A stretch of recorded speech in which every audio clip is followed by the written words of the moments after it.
संत हरि भक्तन की, श्री वृंदावन धाम की, सकुदेव भगवान की। दीपक लश्करी जी, अहमदाबाद से। राधे राधे महाराज जी। महाराज जी, जब सब कुछ भगवान के अधीन है, समय, परिस्थिति, जन्म, मृत्यु, सुख दुख, तो मनुष्य की स्वतंत्रता कहाँ? कर्म में आप अच्छे कर्म करके, दूसरों को सुख पहुंचा करके, तपस्या भजन करके भगवान को प्राप्त हो सकते हो। आप बुरे कर्म करके, गंदे कर्म करके जेल जा सकते हो, नरक जा सकते हो, दुख संकट में पड़ सकते हो। दोनों डिपार्टमेंट आपको छूट दिए। आप पाप कर्म कर लो या पुण्य कर्म कर लो या भजन कर लो, इसके लिए कोई विधान नहीं, इसके लिए आपको छूट है। आप जो चाहो वो कर लो। जैसे पिता ने खेत दे दिया और 10 प्रकार के बीज दे दिए, अब जो चाहो वो। अब बबूल बोओगे तो आम थोड़ी खाने को मिलेगा। तो ऐसे ही ये कर्म भूमि में आपको भगवान ने जन्म दे दिया। अब आप नया कर्म करने के लिए स्वतंत्र हैं। अब आप पाप कर्म करते हैं या पुण्य कर्म करते हैं, अच्छा कर्म करते हैं या बुरा कर्म करते हैं, परिणाम वैसे ही मिलेगा जैसा आप कर्म करते हैं। तो ये छूट मिली है। मनुष्य जन्म की स्वतंत्रता है, जो चाहो वो कर सकते हो, लेकिन परिणाम पूर्व का भोगना पड़ेगा। अभी इस राशि को समझिए। जैसे हमारा जीवन पूर्व के परिणाम से युक्त है। आज हम अच्छा कर्म कर रहे हैं, लेकिन मुझे अगर परिणाम में दुख भोगना है तो मैं दुख भोगूंगा अच्छा कर्म करते हुए भी। और अगर वो परिणाम में उसे सुख भोगना है तो पाप कर्म करते हुए भी सुख भोगेगा, क्योंकि परिणाम पीछे के कर्मों से है। अभी जो कर्म कर रहे हैं इनका परिणाम आगे आएगा। तो ये देखा जाता है कि धर्मात्मा पुरुष, अच्छा आचरण करने वाला दुखी है, पाप कर्म करने वाला सुखी है। तो वर्तमान के कर्मों के प्रभाव से नहीं, पूर्व कर्मों के प्रभाव से। वर्तमान कर्म आगे चल करके उसका परिणाम आएगा, वो आज नहीं आएगा। जैसे आज हमने बोया तो आज ही फसल थोड़ी काट लेंगे। कम से कम 5 महीना 6 महीना किसान को लगता है फसल काटने में। ऐसे हमारी बड़ी सरकार है, अनंत ब्रह्मांडों का शासन हो रहा है, अनंत ब्रह्मांडों का निर्णय हो रहा है। तो आज जो हम कर्म कर रहे हैं ये आगे चल करके हमें लाभ देगा, परम सुख देगा, इसमें कोई संशय नहीं है। लेकिन इस बात में देख करके हम लोग कभी कभी भ्रमित हो जाते हैं। क्या धर्मात्मा धर्म से चल रहा है, बहुत अच्छा आचरण है, लेकिन वो दुखी है। और एक शराब पी रहा, व्यभिचार कर रहा, गुंडागर्दी कर रहा, बड़े मौज में है। एक बेईमानी कर रहा है, कार में चल रहा है। एक ईमानदारी कर रहा है, साइकिल से चल रहा है। तो ये जो क्रम देखने को मिलता है ये कभी कभी हम लोगों को संशय में डाल देता है। लेकिन संशय नहीं, ये पूर्व का कर्म है। वर्तमान का कर्म जब साइकिल में चलने वाले का आएगा तो हवाई जहाज में उड़ेगा, क्योंकि पाप कर्म का परिणाम नाश है और पुण्य कर्म का परिणाम प्रकाश है। तो वर्तमान में पुण्य करते हुए हम दुख भोग रहे हैं, ये हमारे पूर्व जन्म का कर्म। जैसे मानो हम बचपन से बाबा जी हैं, हमारी दोनों किडनी फेल है, रोज डायलिसिस होता है। अभी हमारे पाप कर्म का है, किसी जन्म का पाप उदय हुआ, अब हमें ये इस कर्म का, जो इस जन्म में कर्म किया ये उसका थोड़ी फल है। नहीं कहते ना कि देखो खूब धर्म कर्म करता सड़ रहा है, तो उसका पूर्व का जो पाप कर, जैसे भीष्म पितामह जी, बाल ब्रह्मचारी, बड़े भजनानंदी, सत्य प्रतिज्ञ जो बोला वो किया, और उनको 6 महीना बाणों की सैया पे। तो पूर्व के कर्मों का परिणाम आज हम भोग रहे हैं और आज के कर्मों का परिणाम हमें आगे मिलेगा। रितेश जी दतिया से। श्री हरिवंश।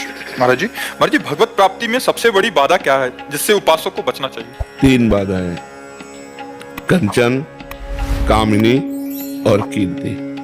ये 3 बाधाएं जिसे शास्त्रीय भाषा में लोकैषणा, वित्तैषणा और पुत्रैषणा कहा गया है। जब हम भजन करते हैं तो हमारे अंदर सबसे पहले आकांक्षा जागृत होती भोग की, वो पहले से ही होती है। लेकिन जब भजन करते हैं तो ज्यादा, क्योंकि जब काम देखता है ना कि अभी हमें परास्त करके राम की तरफ बढ़ना चाहता है तो पूरी ताकत लगा देता है। तो साधक जो सुविधा भोग की चाहता है वो माया सुविधा देने लगती है। जो भी भोग, जैसी भी भावना करेगा उसको बिल्कुल पर्सनल सुविधा मिल जाएगी, पर वो भगवत प्राप्ति से भ्रष्ट हो जाएगा। जो चतुर सुजान साधक, नहीं मुझे भोग नहीं भोगना, मुझे भगवान की प्राप्ति करनी है। हर इंद्री का भोग होता है, रसेंद्री का अच्छा अच्छा खाना, नेत्रेंद्री का मनमानी देखना, जैसे गंदी बातें देखना भी तो मोबाइल आदि से, कानों से गंदी बातें सुनना। तो भगवान की प्राप्ति के लिए सबसे पहला कामिनी।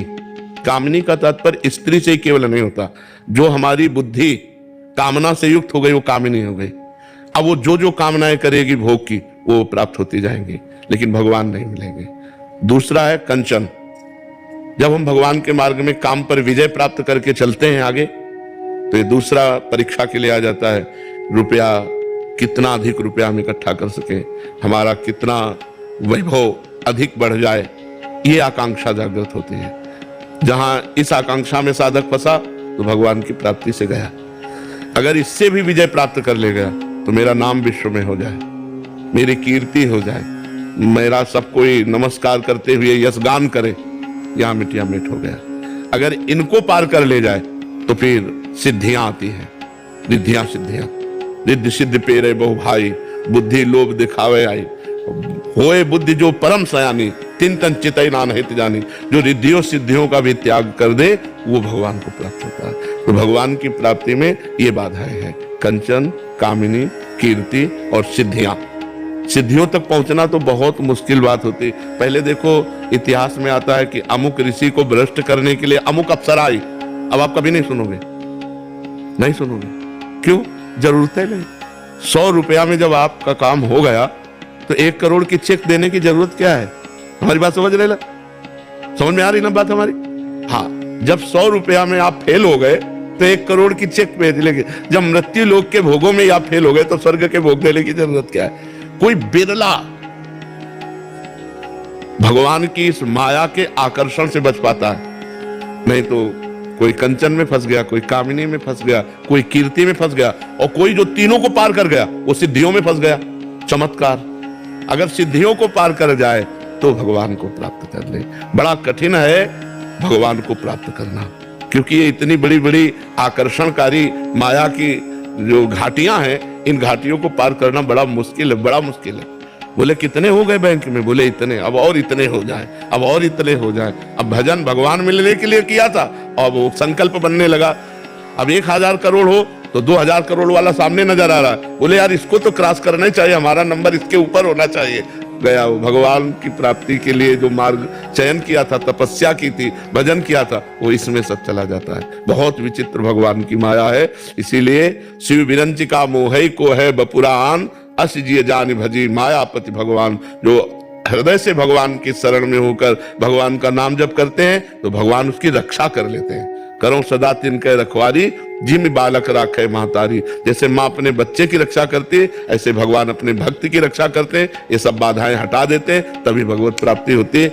नहीं तो भगवान को ज्यादा कोई प्यार नहीं करता, माया को ज्यादा प्यार करता है। देखो ना, एक बार लक्ष्मी जी ने भगवान नारायण से कहा कि प्रभु ऐसे सारा जगत तो आपका ही है, लेकिन प्यार हमसे ही ज्यादा करता है।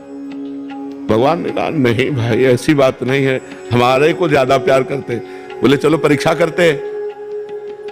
लक्ष्मी जी ने नारायण से कहा आप पहले जाओ इस घर में। तो एक सन्यासी का वेश रख करके भगवान नारायण के नारायण नारायण आओ स्वामी जी। वो बड़ा भगत था, चरणामृत उतारा, आरती की, संत भगवान बैठे। बस इतना कर ही रहा था कि एक फटे पुराने कपड़ों में बुढ़िया के रूप में लक्ष्मी मैया एक झोली लेकर के आई। बेटा हमको भी भूख लगी। बोले वो तो स्वामी जी को पवाने ही जा रहे हैं, आओ माता जी आप भी बैठ जाओ। तो माता जी को नीचे बैठा ला और स्वामी जी तखत पे बैठे। अब भोजन परसता तो स्वामी जी को नारियल के पात्र में या मिट्टी के पात्र में ही पाना होता है, तो अपने पात्र, सन्यासी का उसी में पाना होता है। जैसे अपने लोग हैं मिट्टी के पात्र में पाते हैं, रज के पात्र में। लक्ष्मी जी ने अपनी झोली से निकाला सोने की थाली और सोने का कटोरा और सोने की।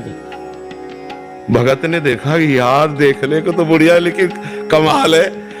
लक्ष्मी जी ने कहा हम बेटा किसी दूसरे के पात्रों में नहीं पाते, हम तो अपने पात्रों में पाते। चमकते हुए सब स्वर्ण और चांदी के पात्र सब में परोसा पाया और बोले बेटा ये पात्र ले जाओ, हम एक बार एक पात्र में पाते हैं, दोबारा ले। बोले मैया धो के ले आओ। बोले धो के जरूरत नहीं है, ले। अच्छा बेटा चले। बोले नहीं मैया रुक जाओ। बोले जहां सन्यासी होते हैं वहां नहीं रुकती। बोले स्वामी जी उठाओ अपना दंड का बंडा। माता जी रुकेगी। स्वामी जी ने कहा बेटा आज रात रुक ले। तो बोले नहीं माता जी ले जाएगी, आप लिखो क्यों। हाँ, लक्ष्मी जी ने मुस्कुराया, नारायण की तरफ भी देखा, धक्के लगवा दिए। तो संसार नारायण और अगर लक्ष्मी जी की बात रखी जाए तो ज्यादा लक्ष्मी जी को प्यार करेगा, नहीं प्यार करेगा।